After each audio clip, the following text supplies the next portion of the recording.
अस्सलामुअलैकुम। Sports world में आपको खुशामदीद कहेंगे। मैं हूं हिफ्सा इम्तियाज़ और नाजरीन, पीएसएल का 5वां मैच आज खेला जाएगा रावलपिंडी में। होम ग्राउंड में इस्लामाबाद यूनाइटेड मद्दे मुकाबिल होगी पेशावर ज़ल्मी के साथ और मैच रात 8 बजे स्टार्ट होगा। इसके साथ साथ कल वन साइडेड मैच जीता है लाहौर कलंदर्स ने कोयटा ग्लैडिएटर से 79 रन से 219 रन बनाए थे लाहौर कलंदर्स ने, और कोयटा ग्लैडिएटर्स 140 रन पर जो है वो हिम्मत हार बैठी। और इसके अलावा जो भी मैच में क्रिस्प और इसके साथ साथ दिलचस्प खबरें चल रही हैं, इन पर बात करने के लिए मेरे साथ स्टूडियोज़ में मौजूद हैं जाहिद मकसूद साहब, यूसुफ अंजुम, और हमें साथ साथ ज्वाइन कर रहे हैं सलीम खालिक साहब भी। तमाम गेस्ट को वेलकम कहूँगी। सलीम साहब, आपसे आगाज़ करती हूँ। हम आज के मैच के हवाले से भी बात करेंगे, लेकिन सबसे पहले जो कल मैच हुआ लाहौर कलंदर्स और कोयटा ग्लैडिएटर्स का, तो जो नतीजा सामने आया किस हद तक एक्सपेक्ट किया जा रहा था? मैंने तो आपको पहले ही कहा था, लास्ट जो है उसका आखिर में आपने पूछा था, याद है? मैंने कहा था लाहौर, और मुझे लग यही रहा था कि पहले मैच में उनकी शिकस्त के बाद बहुत ज्यादा सर पर लोगों ने सवार कर दिया था कि यार इनको लोग फिर खराब खेलेंगे, लेकिन वो एक वन ऑफ था, लग रहा था, उन्होंने बड़ा अच्छा कम बैक किया। लेकिन मैं आपको एक दिलचस्प किस्सा सुनाऊं उस मैच से रिलेटेड। मैच से पहले सैम बिलिंग्स और उसके बाद हमारे सिकंदर रजा, मिचेल, अब्दुल्ला शफीक, कई सारे सीनियर प्लेयर टीम मैनेजमेंट के पास गए बारी बारी, और उन्होंने कहा कि इस मैच में टॉस जीतकर हमें बॉलिंग करनी चाहिए।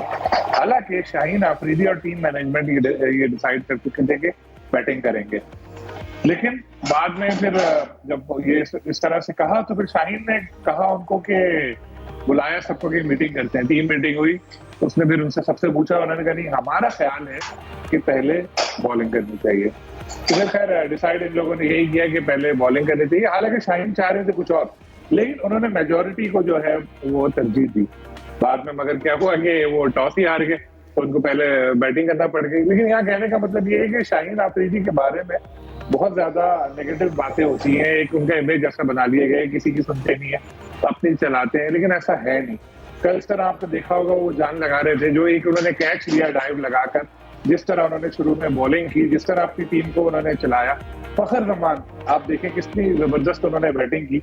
देखिए, एक प्रॉपर बैट्समैन और एक जो लपाड़ू बैट्समैन होता है, कराची की क्रिकेट की लैंग्वेज में लपाड़ू कहते हैं, आंखें बंद करके जो शॉट खेलते हैं ना उनको, तो उसमें बड़ा फर्क होता है। तो इस तरह के दो एक प्लेयर हमने देखे भी रिसेंटली आए, बड़ा उनको हुआ कि अच्छा प्लेयर मिल गया, मगर वो आप देखें किस तरह से आउट हो रहे हैं। और फखर ने तरीके से खेला, जहां उनको लगा कि यार यहाँ पे मुझे शॉट खेलना है ऊंचा, वो उन्होंने खेला। जहां उनको लगा कि बस अब मुझे देख के खेलना है, उन्होंने खेला।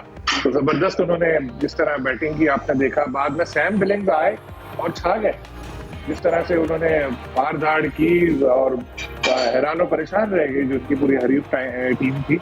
219 बड़ा अच्छा स्कोर उन्होंने कर लिया था। और बाद में जिस तरह से बैटिंग हमने देखी, कोयटा ग्लैडिएटर ही पहले मैच में तो अच्छा चले थे, लेकिन इस दफा टॉप ऑर्डर उनका बिल्कुल चल ही नहीं सका। 3 विकेटें उनके शुरू में गिरी, के बाद में कोशिश की, लेकिन वो टीम वो पकड़ नहीं सकी गेम का पेस, और बदतरीन उसमें शिकस्त हुई। अच्छा है जब सारी टीमें इसी तरह एक एक जीत के आ रही है, आखिर तक दिलचस्पी बरकरार रहेगी। बिल्कुल। जाहिद साहब, आप क्या कहेंगे? ठीक है, मैच होता है, एक टीम ने जीतना है और एक ने हारना तो है, लेकिन कल जिस तरह से कोयटा ने परफॉर्म किया, आप कोयटा की परफॉर्मेंस के हवाले से क्या कहेंगे? स्पेशली देखें, कल लाहौर ने कमाल कर दिया, बहुत अच्छा खेली लाहौर की टीम। कोयटा ग्लैडिएटर वैसा खेल ज़ाहिरा पेश नहीं कर सकी जैसा कि पहले मैच में था। और अभी तक जो रावलपिंडी की पिच है, यहाँ पे आप अमूमन देखें जो कप्तान टॉस जीता है वो फील्डिंग पे जाता है। 3 मैचेस अभी तक रावलपिंडी में हुए हैं, एक कराची में हुआ है। चारों मैचों में जिस कप्तान ने भी टॉस जीता उन्होंने फील्डिंग को प्रेफर किया, और रावलपिंडी में ख़ास तौर पर जिस कप्तान ने भी किया, सवाए पहले मैच के जो इस्लामाबाद यूनाइटेड जीती थी फील्डिंग करके चेज़ करते हुए शादाब की कप्तानी में टीम, और उसके अलावा दोनों मैच जो है चेज़ करने वाली टीम में हार गई हैं। कल जो स्टार्ट किया है जैसा लाहौर कलंदर्स ने, और उन्होंने फ़खर जमान जैसे जिक्र भी हो रहा है कि ज़ाहिर है बहुत अच्छा खेले, और फिर उसके बाद डैरल मिचेल, और उन्होंने स्कोर जो है नीचे आने नहीं दिया। सलमान अली आगा उन्होंने अपना वो जो स्पीड थी वो उन्होंने अपना बरकरार रखी, डैरल मिचेल ने और बाकी खिलाड़ियों ने।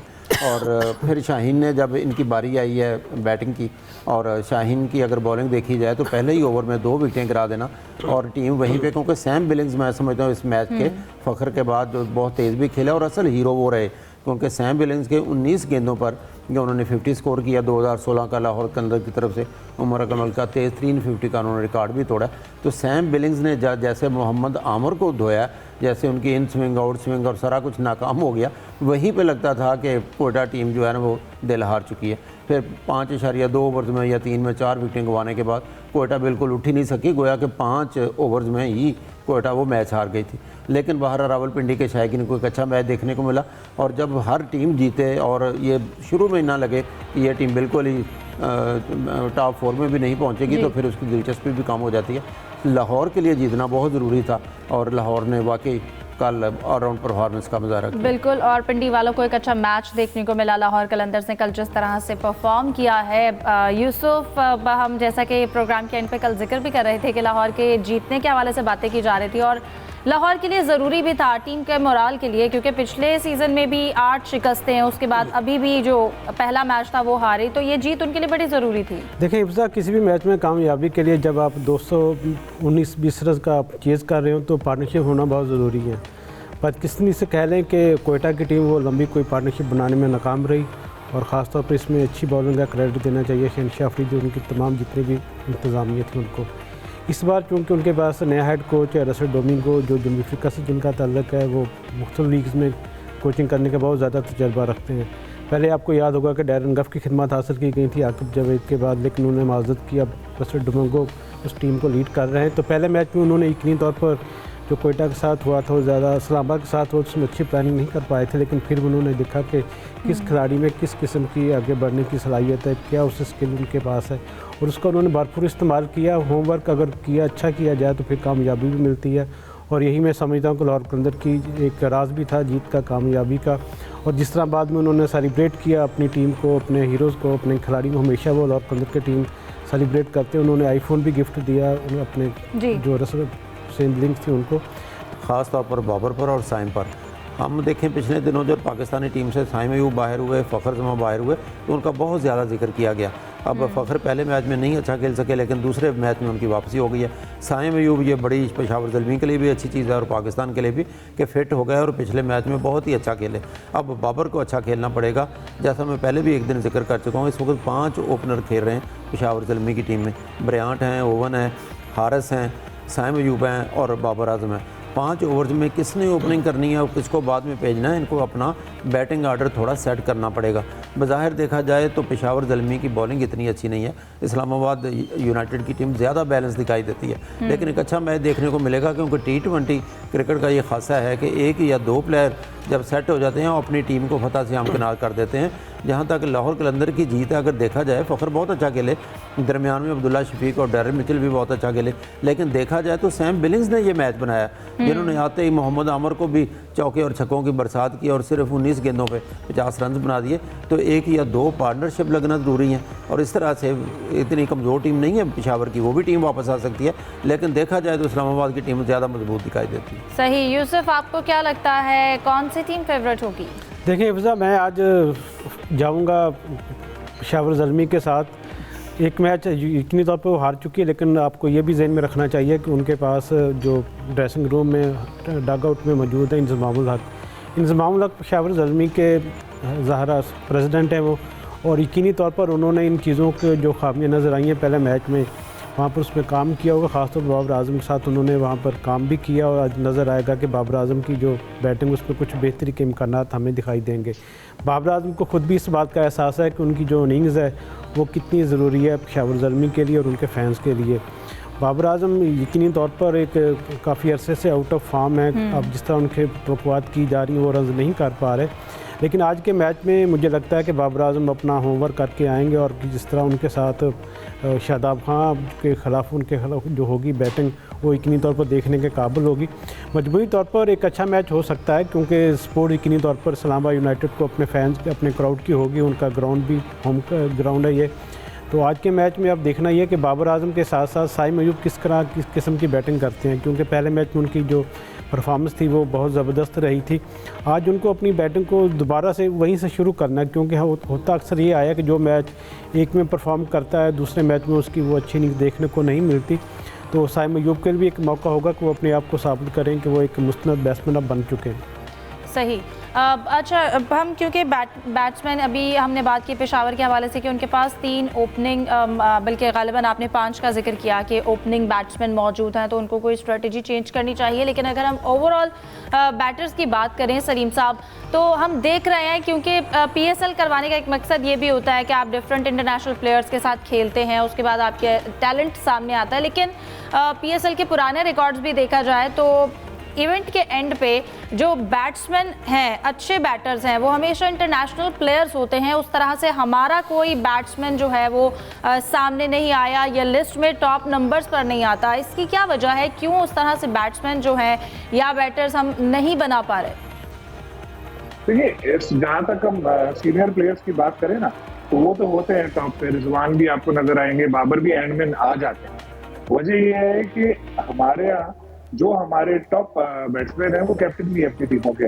बाबर भी कैप्टन है और रिजवान भी कैप्टन है। सऊद नेशनल टेस्ट टीम के वाइस कैप्टन है, यहाँ वो क्वेटा के कैप्टन है। मैं 3 टीमों की यहाँ बात करूँ, शादाब तो खैर ऑलराउंडर है, डेविड वार्नर हमारे हैं नहीं। तो इसमें फायदा ये होता है कि जब आप कैप्टन हो ना, आपकी मर्जी होती है कि आप बाबर, रिजवान और सऊद तीनों एक ही तरह के प्लेयर हैं, तीनों टाइम लेते हैं। सऊद तो खैर प्योर टेस्ट प्लेयर है, लेकिन पहले मैच में उन्होंने बेहतर खेल पेश किया था। अब ये लोग कोशिश करते हैं कि ओपन ही करें। जैसे राय साहब बता रहे थे कि इतने सारे ओपनर है, लेकिन वो चेंज नहीं करेंगे बाबर, वो खुद ही आएंगे ताकि उनको पूरे 20 ओवर 15 ओवर या जितने भी मिले और उसके बाद खेलें। लेकिन आपने देखा कि होता यह है कि जितने में ये अगर 100 भी कर जाए, फिर रिजवान ने अच्छी नहीं खेली, नो डाउट। दूसरी टीम ने उससे कम बॉलों पे उनके प्लेयर ने 100 करके अपनी टीम को मैच जितवा दिया था। तो यंगस्टर्स के बेचारों की बारी आती है, ऐसा मैं नहीं करके बिल्कुल नहीं आती, लेकिन उस तरह से उनको मौके नहीं मिले। जहां है वहां वो फिर समझ जैसे जो प्लेयर है वो उस तरह से परफॉर्म नहीं कर पाते। तो अभी तो खैर इवेंट शुरू हुआ है, होपफुली आगे होगा। जो शुरू में PSL हो रही थी ना, आप याद रखें कितने प्लेयर हमें मिले थे। हारिस ग्रूम हुए, वही PSL से आए थे। शाहीन PSL से नाम बनाया, शादाब, हसन अली, ये सारे लड़के जो थे PSL से इन लोगों का नाम बना। लेकिन आपकी बात बिल्कुल दुरुस्त है कि अब अगर हम इवेंट के बाद, जैसे लास्ट इवेंट के बाद हम स्टैट्स देखें, तो हमें ऐसा नजर नहीं आता और फॉरेन प्लेयर खासतौर पे बैटिंग में हमें छाए हुए नजर आते हैं। तो हमें अपने बैट्समैनों को भी, जो यंगस्टर हैं, उनको फिर मुतबादल मौके देने पड़ेंगे और टॉप ऑर्डर में भी उनको खिलाएं ताकि उनको भी मौका मिले अपना परफॉर्म करने का। ऐसा नहीं है कि टैलेंट हमारे यहाँ खत्म हो चुका है, टैलेंट तो है, लेकिन जिस तरह साइन को नेशनल टीम की तरफ से इतने मौके मिले, फ्लॉप होते रहे, लेकिन खिलाते रहे, आखिरकार वो परफॉर्म करने लग गए। उसी तरह और भी जो यंगस्टर ऐसे लगते हैं कि यार इसमें दम है, तो उसको फिर मौका देना चाहिए। लेकिन बदकिस्मती से जो अभी PSL में खेल रहे हैं ऐसे यंगस्टर, चाहे वो हारिस हो, हैदर अली हो, या ये समझ या 2-4 और लड़कों के नाम आते हैं, ये लोग वही है कि एक इनिंग खेलेंगे, उसके बाद 3-4 इनिंग में फ्लॉप हो जाएंगे। तो हमें ऐसा प्लेयर वाकई मुस्तनद नजर नहीं आता, जो ऐसा यंगस्टर जिसको हम कहेंगे यार इसमें दम है, ये तो अगला बड़ा प्लेयर बनेगा हमारा। बिल्कुल। जाहिद साहब, मैं आपसे भी ये पूछना चाहूँगी, जैसे हम अगर इंडिया की बात करते हैं तो अब उनकी टोटली एक T20 की, वनडे की अलग अलग टीम हो गई हुई है, लेकिन हम अभी भी इस हवाले से स्ट्रगल करते हुए दिखाई देते हैं। उनका इवेंट बहुत पुराना है, ऑप्शंस बहुत ज़्यादा हो गए हैं, लेकिन फिर भी, और हम जब हर मैच का जिक्र करते हैं और बॉलिंग की बात आती है तो हम ये कहते हैं कि उन्होंने आमिर को अच्छा खेल लिया, आमिर की बॉल को समझ नहीं पाए। तो लगता है जैसे वो आमिर की बॉलिंग अटैक का जो अभी भी एक डर है, या वो जिस तरह से वो अग्रेसिव खेलते हैं, उस तरह से जो हमारे अभी करंट टीम में की प्लेयर्स हैं, की बॉलर्स हैं, शाहीन, हमने देखा उस तरह से वो मैच में, इन मैचेस में भी और अपने इंटरनेशनल मैचेस में भी उस तरह से परफॉर्म नहीं कर पाए। फिर देखें, बड़े अरसे से T20 टीम हमारी अच्छी परफॉर्मेंस नहीं दिखा रही। इसमें नए खिलाड़ियों को शामिल ज़रूर किया गया है, क्योंकि अभी हाल ही में न्यूजीलैंड में भी हम 4 मैच हारी, पाकिस्तानी टीम सिर्फ 1 मैच जीत सकी, जिसमें हसन नवाज़ ने सेंचुरी की थी। और चांसेस तो मिलते हैं। जैसे PSL की बात हो रही है ना, अब देखें क्वेटा ग्लैडिएटर्स है, वो क्योंकि पहला मैच जीत गए, उन्होंने चेंज नहीं की।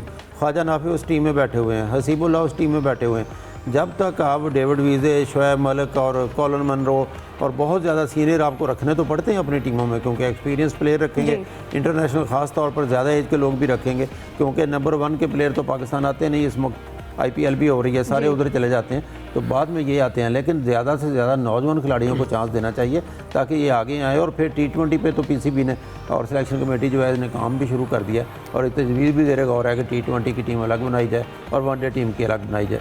यकीनी तौर पर अलग बनानी होगी क्योंकि आगे T20 क्रिकेट बहुत ज़्यादा है, वनडे क्रिकेट बहुत कम है। सही। चले जाते जाते एक शॉर्ट कमेंट लेते चलेंगे आज के मैच के हवाले से। इस्लामाबाद को आप, इस्लामाबाद, जायद साहब आप आज की टीम, सलीम साहब आप क्या कहेंगे?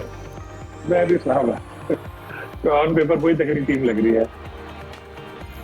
चले अब तीनों जो हमारी गेस्ट हैं उनकी जानिब से अपनी टीम्स देखिए हम पाकिस्तान के साथ हैं, तमाम टीम्स हमारी हैं और मैं सिर्फ लाहौर कलंदर्स को सपोर्ट कर रही हूँ। मैंने फाइनल ज़रूर देखना है। प्रोग्राम का वक्त ख़त्म हो गया है। तमाम मेहमानों का शुक्रिया। अल्लाह हाफ़िज़।